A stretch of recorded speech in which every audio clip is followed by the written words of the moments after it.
বড় বড় গর্ত আর খানাখন্দে ভরা পুরো সড়ক, হেলে দুলে চলছে যানবাহন। বেশিরভাগ স্থানে উঠে গেছে কার্পেটিং।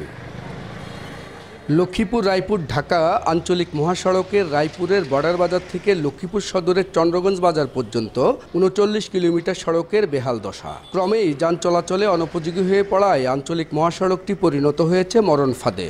ঝুঁকি নিয়ে চলাচল করছে যানবাহন। গাড়ি যখন আসে তখন এই গাড়িগুলো উঠতে পারে না। মানুষের জীবন হাতে করে মানুষ গাড়িতে উঠে। চোখের সামনে দেখা যায় যে এই বিভিন্ন রকমের দুর্ঘটনা ঘটে, মানে অকাল মৃত্যু ঘটে। কতক্ষণ গ্যারেজে যান লাগে, কতক্ষণ রোডও আইন লাগে, সড়ক ও জনপদ বিভাগ জানায় ৪ লেন প্রকল্পে সড়কটি অন্তর্ভুক্ত হওয়ায় সংস্কারে বড় ধরনের কোনো বরাদ্দ পাওয়া যায়নি। তবে ইতিমধ্যে টেন্ডার প্রক্রিয়া সম্পূর্ণ হয়েছে। কার্যাদেশ পেলে সংস্কারে উদ্যোগ নেওয়া হবে। ইতিমধ্যে তৃতীয়বার টেন্ডার হওয়ার পরও এটা সুরাহা নেওয়া হয়েছে। চতুর্থবার টেন্ডার আহ্বান করা হয়েছে গত 14 তারিখে এবং 1 তারিখে এটা ওপেন হবে।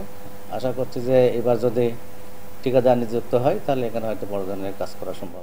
বন্দরনগরী চট্টগ্রাম থেকে ভোলা বরিশাল সহ দেশের দক্ষিণাঞ্চলের প্রায় 21 জেলার মানুষ এই সড়ক দিয়ে যাতায়াত করেন।